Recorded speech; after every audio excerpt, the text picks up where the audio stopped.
brother had driven up this lane and gone to the top of this track where we should go later, parked his Land Rover. I had a vehicle coming up. They got in the car and were driven, both Terence and Graigmore, both armed round. They got out of the car, they loaded their guns at this point, and they made their way up this track, which I'll now go up.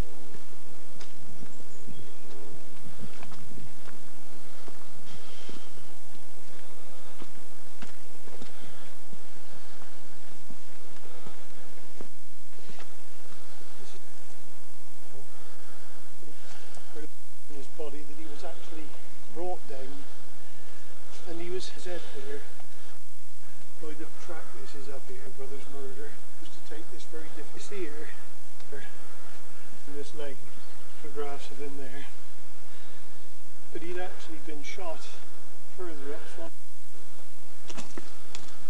way. Relied when he picked up here, to miss all this vegetation, not leave any damage to any of this undergrowth or to the base of the lake. Let's go through the whole. Hitting my neck line of the sun. The vegetation, it's all of that.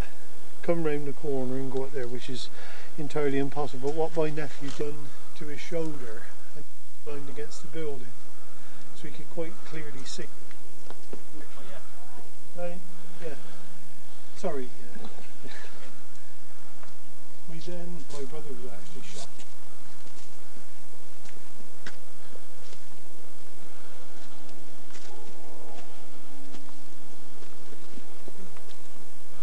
Just in there, the tongue of my brother's dad, there's a very large beech tree. The branches came down, you can see the clearing here, all the cover they needed. Took place. He was in this point, he walked along the track.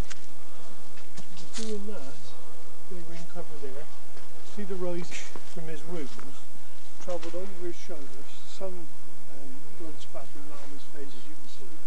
And there's a clear line, and you've got a map marked out down that line there of the blood, bone and tissue reference to the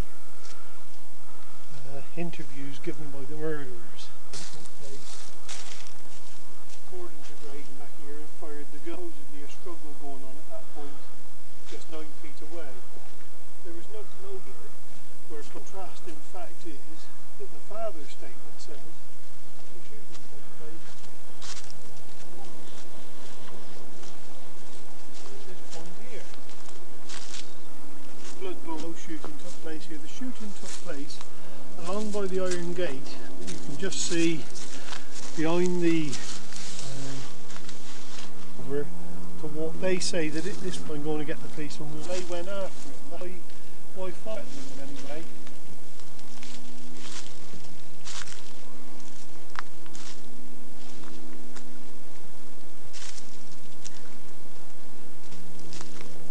The travel they say occurred, didn't it? The fence that had been erected. These I don't know whether you walk by. Anyone else could have been out in the vicinity. They quite loaded firearms on a belief that you have a public right of way. Woodland anyway, my brother owned my brother. And that's the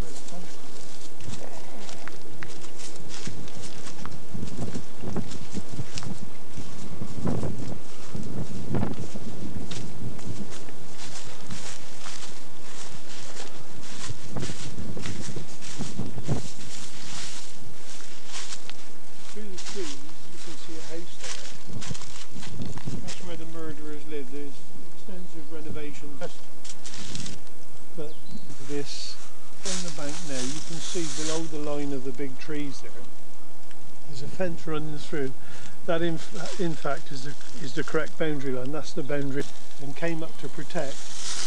Was actually running.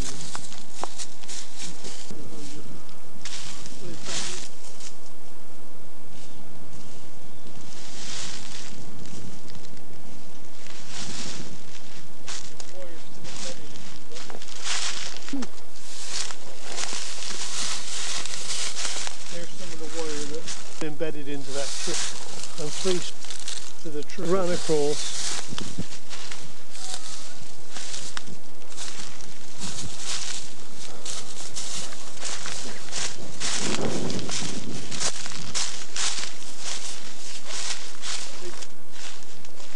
You still see clearly the disturbance to the bar.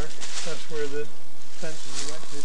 On through, we cut down the pit item, the same pole. See the tree, there's off.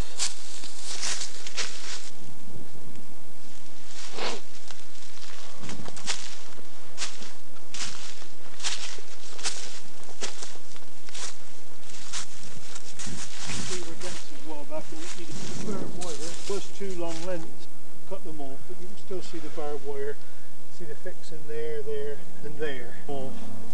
The fence then, this is the illegal fence. Tree here.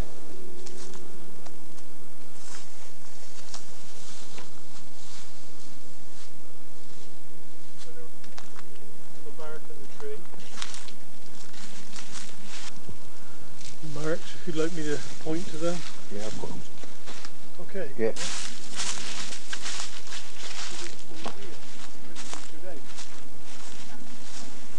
Now, that there, in this latest trial, is beech trees that we've fenced off, and we said earlier that in 1992, ruled them, he ordered into trespass. It's still in source here, and it runs away around there. He's actually, you can see the line of the stone, where the stones down there, the wall line, but that's the sandpit when they gave their evidence. And yet in this latest trial, thus making everything that the witnesses said it was a nonsense, but there you are, you can quite, every witness said fence that sandpit and on round the line of the trees. There was, every witness gave exactly the same evidence, and yet Joe comes through quite an awkward, according to Moore, once again. The very purpose of their purchase on the day of the killing in England to observe and protect, and they all knew full well. Here's a diagram. So are you to bring up here the very function when quite clearly on this map you can see, if you'd like to point this, or catch on the other end, the stone there, the sandpit which isn't marked is in the field, and that's the sandpit to which all the line, this dot and then back to a dotted line door, clearly part of the woodland. Every witness has identified the boundary. Been a warden over this wood for 8 years. He knew all the boundary lines, and this fence had been brought up to come here on that, what they called their boundary fence. Now, given the fact that there's their it's sort of walked round the edge, you'll quite clearly see they could also come along the footpath that we'll walk in a minute, which will go past the back of their home, the murderers, what was the murderer's home, and along to what was my brother's home at that time, and show how easy it was to be driven around the field, down the field from the front of their house, and it went to the pair of white people by a cottage there. That was the point as far as Tony could drive. And he used to park, by kind permission of Mr. Cornish, who lives in the cottage there, just on the and then walk up the line of the track. Walls didn't like anybody would come out the concrete. Nobody could quite understand that, because it was an advantage to have people walk on concrete rather than grass, which was flattened down, which gave their animals less to eat. But he was very keen, just in the field in front of us. Out there was the point where there's a footpath that runs there, and he came running out with what they were doing on his land with dogs, and they said, you know us and you know the dog. They said, their dogs didn't bother the rabbits, they weren't bothered. So Moore was up close to them. He said they go and get the RSPCA man who lived just down the road and also contact the police. And as they turned to walk away, the gun was the flash of the gun. And in this latest court, she said about how she thought her son was a terrible, distressing scene to see both herself and her son reduced to tears, and how aggressive he'd been to her. The gun at that time was confiscated and his ammunition, but somehow later, whether he is it, we're not sure, whether he's a police station and utter some words to a policeman and somehow get his gun back. That's what we can never understand. You know, back in the up around guns, people want a gun and keep it, not but he was able on the 26th of July 1990 to go for these guns to come up from where we're in the gunfire, came to look for his dad. It was in this region here where he saw a third gunman. I'll walk along there now.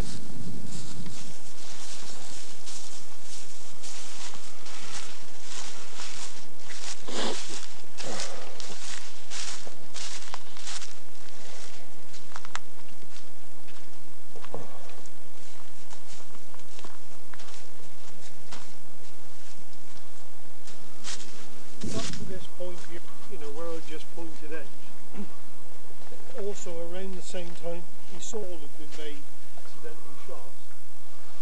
But he tells us that he hesitated here for a long time. He was rather, but the gun cautiously on them, some of which we've just come down, up to the point where of the iron gate.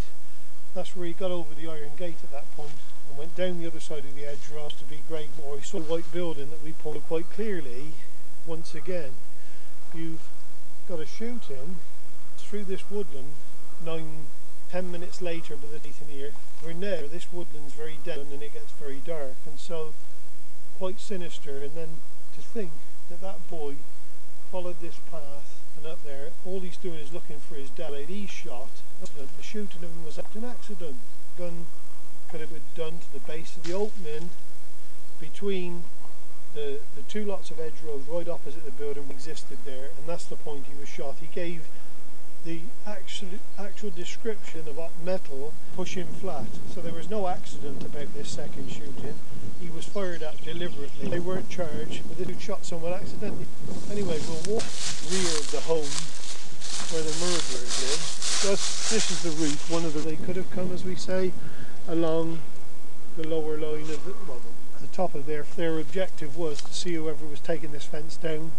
You could do that because although there was he had seen them up there erecting the fence earlier that day.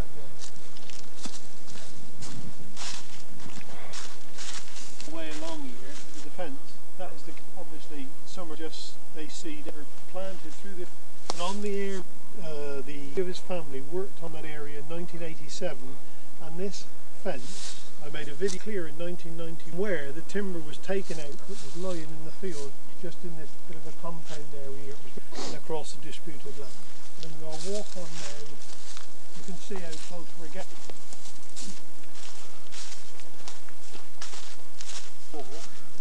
For a man with arthritis, this would have been the far easier route, although we walked up to 90, but it also ivy and all sorts. If he didn't want confrontation, would have been to come this way. Why get between my this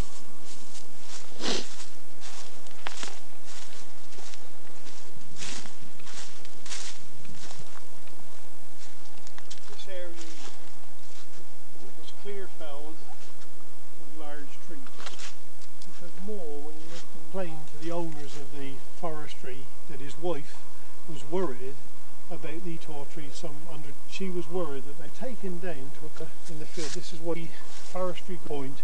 They could then, once they got it all down, prices, which they clearly say, and they would say now, he wanted more for taking the timber across his land than what the timber was worth. So they ended up taking the timber right the way back up through the wood and to the eye out this way, and the rest went across his field there and up through that corner just on, and then out through the point there, just this side of the building. First sort of barbed wire on the tree. Anyway, we'll walk on now from his house, and Tony wouldn't have been damage in this, so 100 steps to go down into the village, and then have to climb that very hard slope, which to me seems a very strange route for anybody to take, as I said, quite obviously. So we'll go along now. The next property we come to was where my brother lived. That was his home. He owned all this area along there where we said he'd fenced off. An area here and an area behind my brother's home, Mould had tried to purchase in 83, 84 and 87, but in 84 all negotiations were ceased with him from the owners of the woodland, was that he was trying to cut off Tony's only access to his rack. He tried to buy Tony's access off so he couldn't once again get to his cottage. But I'll point that out when a lot of the new owners, and they felt beach on his land, but the new owners have felt quite, you see the steps.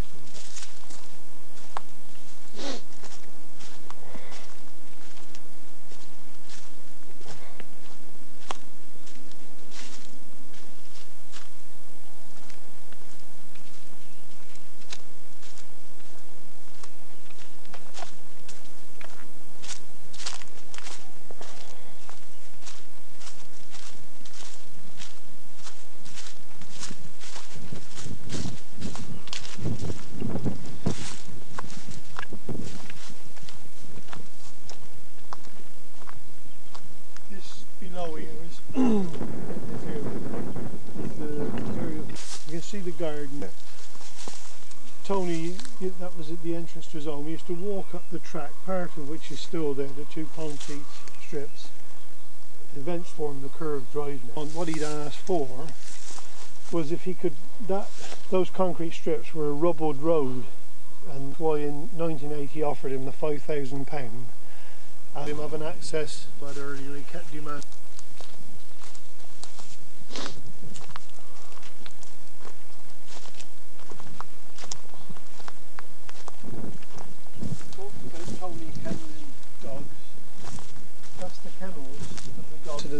Where Terry held a gun, and when Tony rang the police. The second incident, what I talked about, when Tony came out with the dogs, he came out of the kennels, came up these steps, got to this point, and Terence Moore was sat on a log. They talked in the morning. They stood here and talked for a while, and the boarding dogs that Tony was exercising began to agitate. He fired the gun right over his head, so Tony immediately took the dogs back to the kennels, went into his house down there, rang the police and said, well, we'll go further up.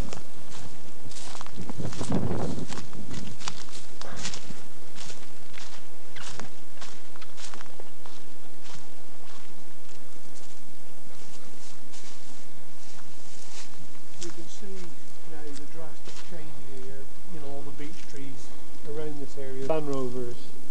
And I said earlier, about 12 o'clock at night, one night the dogs were barking, the security lights came on, and he came up here to look round his Land Rovers to see if, and well lit because of the security lights, didn't see anyone. As he turned to walk away, just in this area here, he heard a click, and Terence Moore was on his land. He's actually in his garden, that's part of his garden, and Tony said what I said earlier, oh, that's not for me, Terry.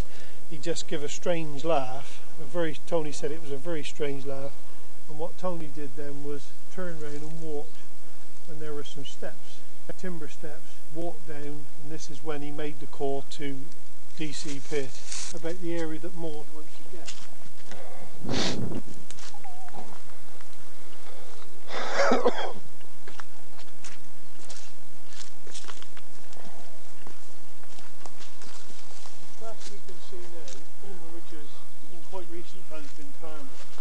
Log pulling beard down there, drive down, reverse back in onto his land there. This area here was later retained. When the wood, they retained it because all the trees have been felled. But this wood, and Tony was assisting in the day-to-day running of the wood, is this Tony's home. Taking in that track, which we've got a drawing of it, and effectively what he was doing was cutting off Tony's only access. That was the only vehicle to park down by the cottage down the bottom and walk up. And it was quite clear that Tony was up against these very sinister forces. What they were trying regarding vehicle access and therefore making it worthless. That was their finalisation when actually everything was signed and sealed. Was I think the 8th of February. The full transaction passed over, and sadly on the 26th of July they ended my brother's life in a very sinister fashion.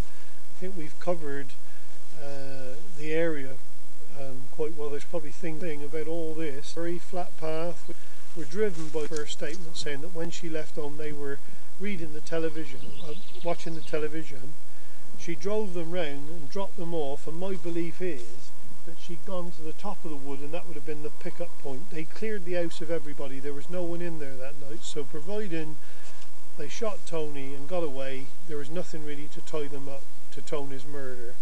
And my belief is, and I know that I'm right, they went, the statements don't tie up regarding the shooting. The shooting took place just by the Iron Gate, and they were laying detective instrumental. He came to my home. Make no mistake, they lay in wait and cold-bloodedly murdered Tony. There was no struggle with a gun. If it was my brother, I'd burn the bastards out. That was his very words. He said that the police, but as far as I think they could have done a lot of guns, they said they left it too long and the tests weren't consistent. If we go to Barry Bolsara, who's now serving a life sentence for the murder of Joe Dando, they managed to find residue in his pocket a year after, so lax in that department. Hell of a cover-up, an inquiry into this. Who else? Well, we don't know of another case, and it's shot dead on his own property. We don't know how long he lived after the shooting. He certainly got quite away from the point where he was down around his size he was brought down. But then, and nobody has committed any crime at all, not even the guilty police, to carrying the unlicensed firearm. This case must be unique.